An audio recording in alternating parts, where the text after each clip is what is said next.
Paz, meus queridos, bom dia! Que bom que você chegou a esse devocional. Este é o momento em que nós abrimos a palavra de Deus para Deus falar aos nossos corações. E toda aquela pessoa que recebe a semente da palavra de Deus e permite que ela germine, que ela cresça em seu coração, ela pode ser considerada como aquela árvore cuidadosamente escolhida e plantada num lugar perfeito pelo próprio Deus. Amados, Deus tem uma palavra para nós no dia de hoje.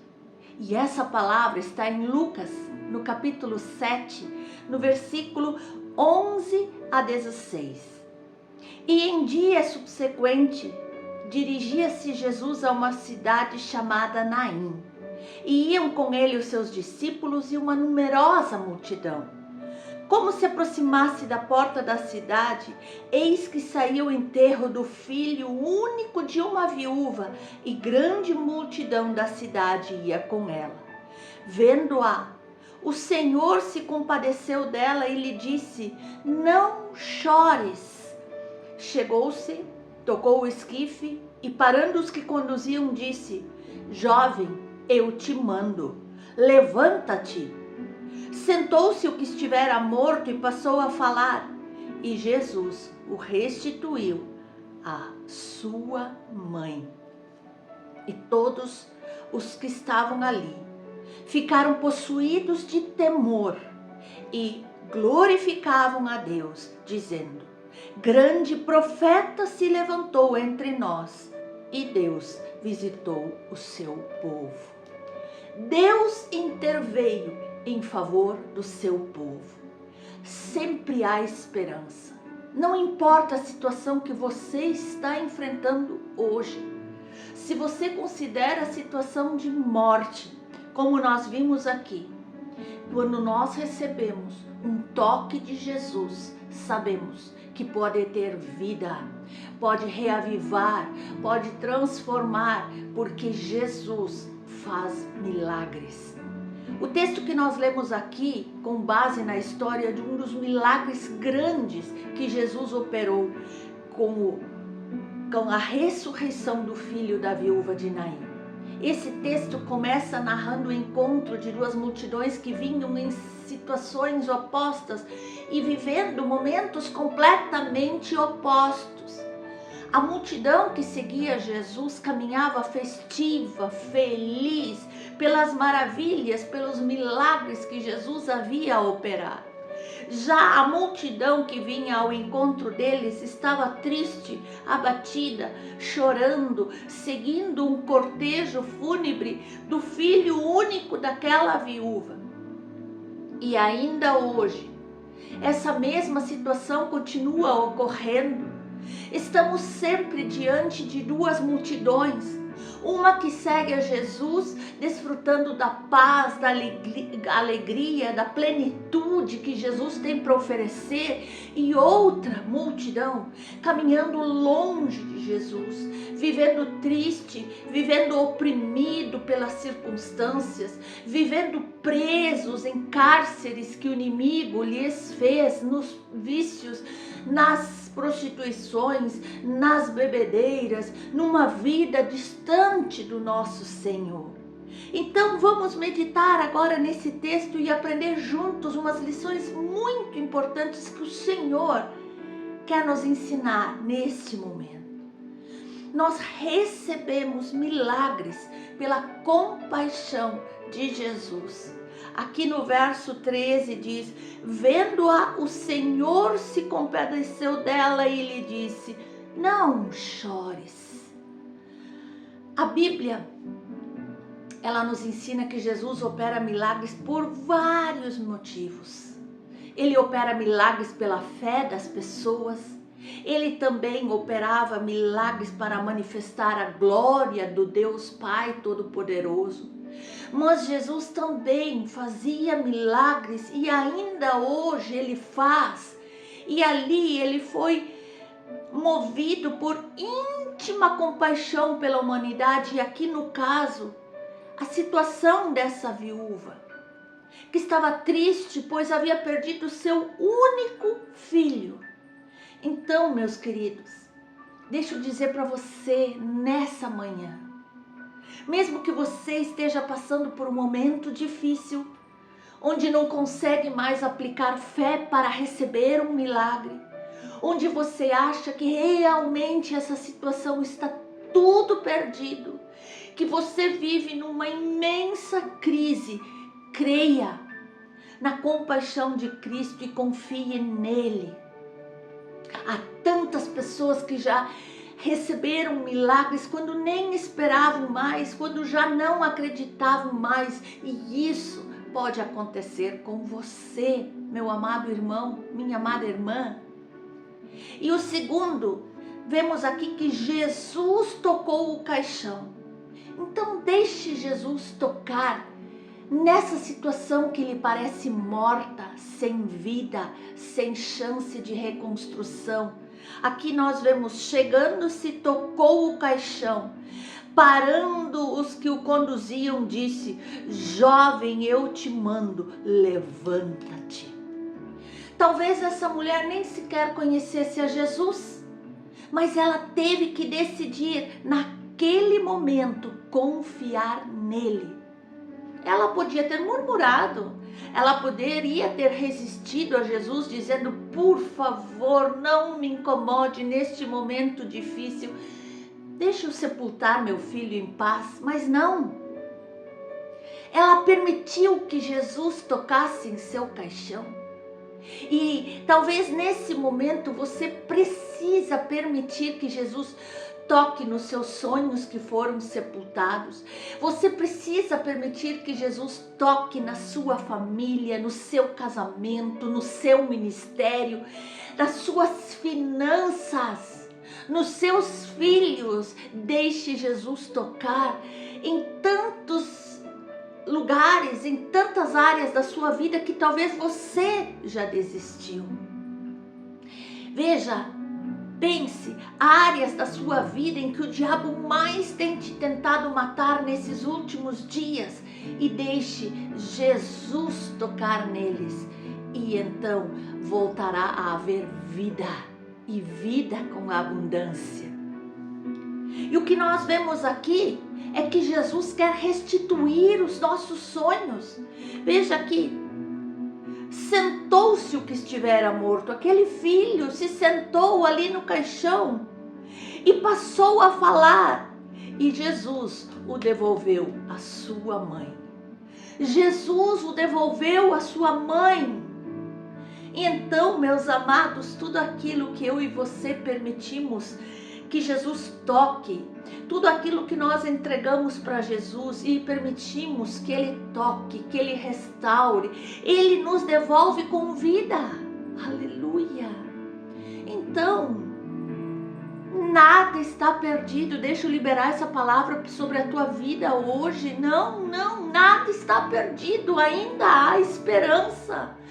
Deixe Jesus tocar na tua vida, deixe Jesus tocar na tua família, deixe Jesus tocar no teu casamento, no teu ministério, nas tuas finanças, na tua saúde.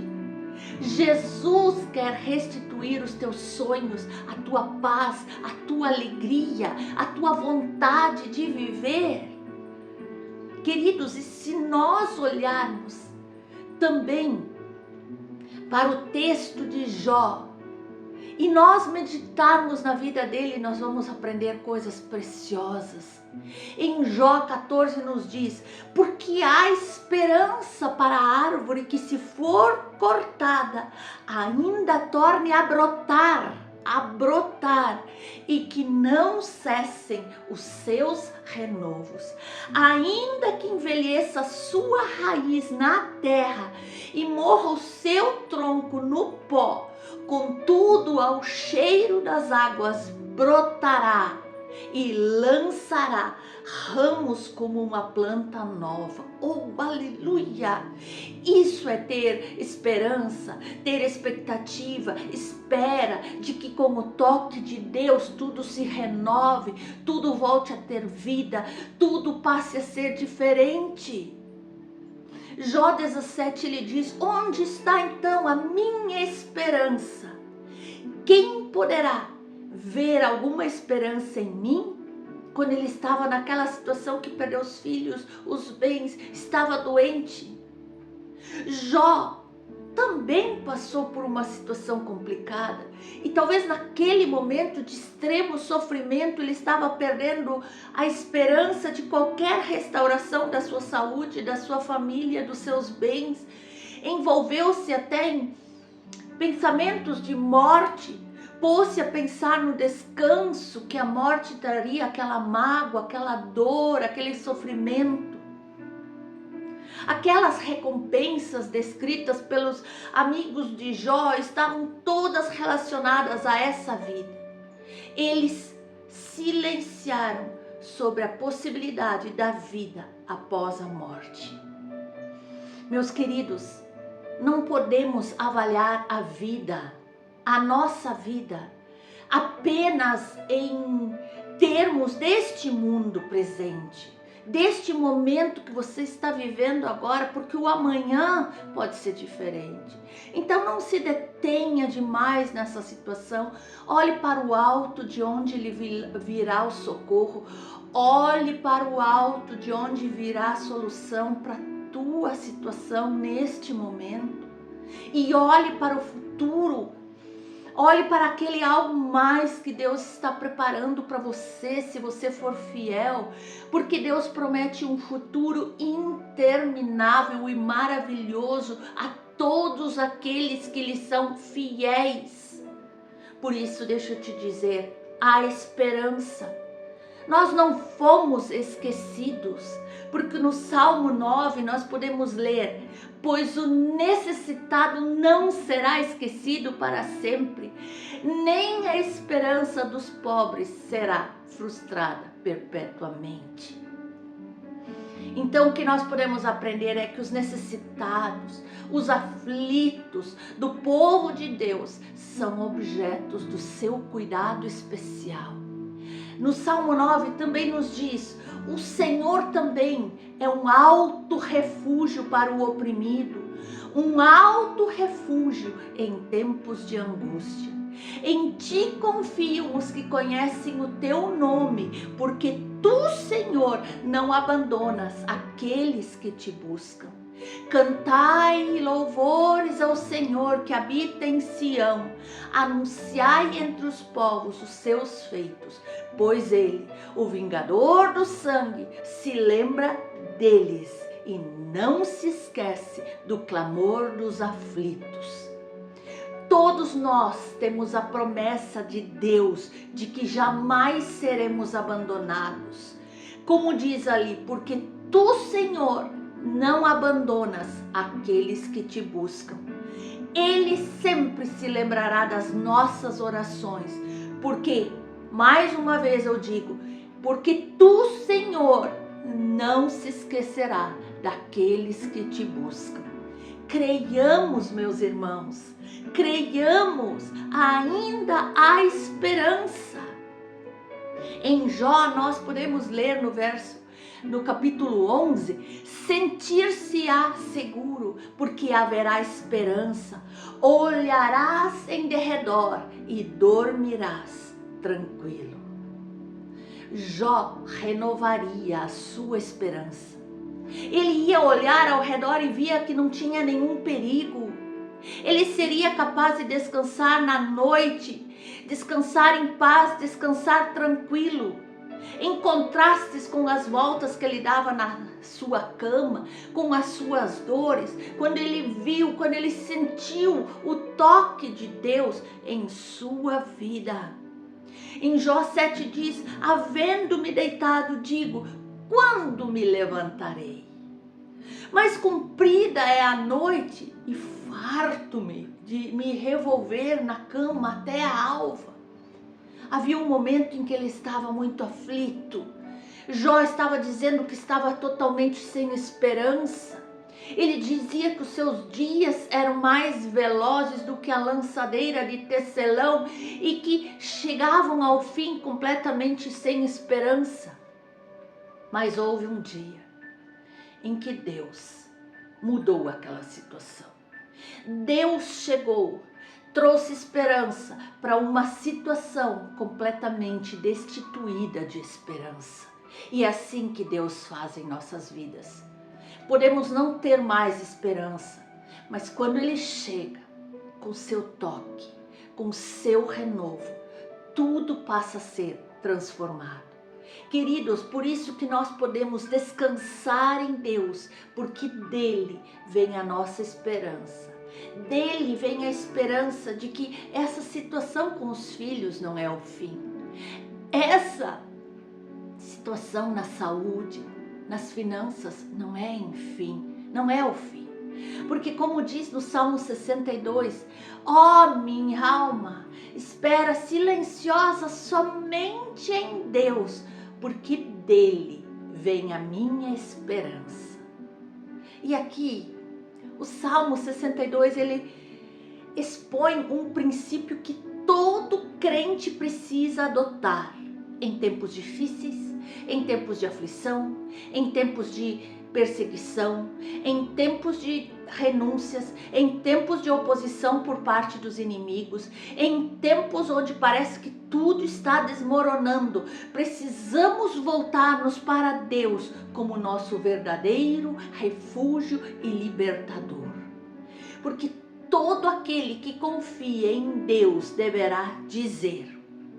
Você pode dizer agora: não permitirei que nenhuma aflição, crise, dor ou sofrimento abale a minha confiança em Deus, porque só Ele é a minha rocha e a minha salvação.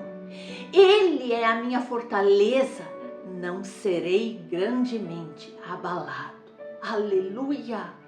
Somente dele vem o meu livramento, mas Ele mesmo é a minha salvação e a minha fortaleza. Aleluia, aleluia.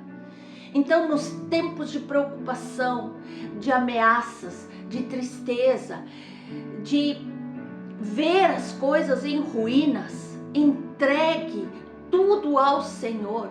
Entregue essa situação aos cuidados de Deus em fervente oração e fale tudo para Deus, aquilo que te aflige em teu coração.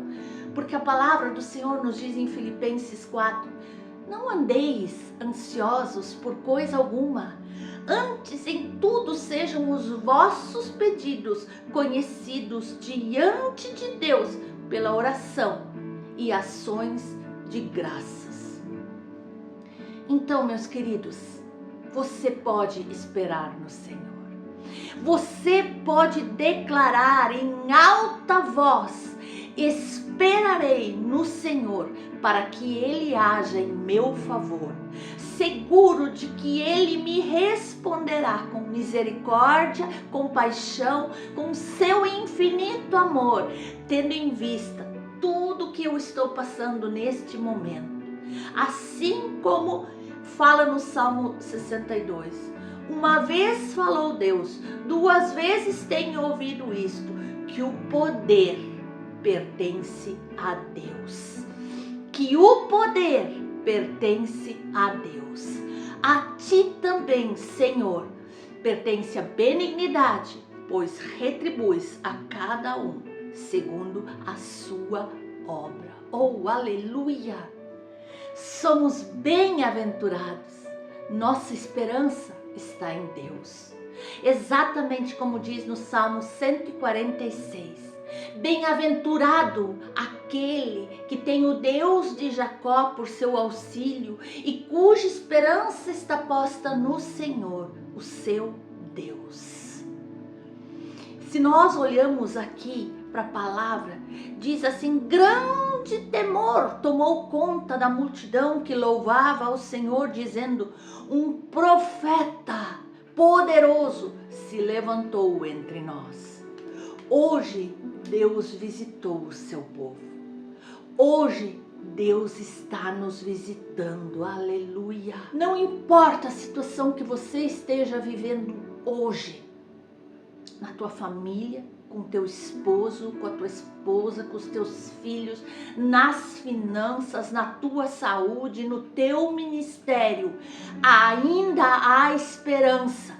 Jesus quer te visitar agora, neste exato momento. Nossa esperança não é só para o futuro. A vida eterna começa quando confiamos em Cristo e nos unimos à família de Deus. E nela permanecemos inabaláveis, confiantes, crendo que Deus está nos contemplando o tempo todo. Não importa o tipo de dor, de provação, de desafio que venhamos a enfrentar no dia a dia das nossas vidas, sabemos que essas situações não serão nossa experiência final. Deus entra com seu toque. Jesus está passando e chamando, e curando, e restaurando. E Ele nos diz: permanecereis firmes, porque um dia viveremos com Cristo e para sempre.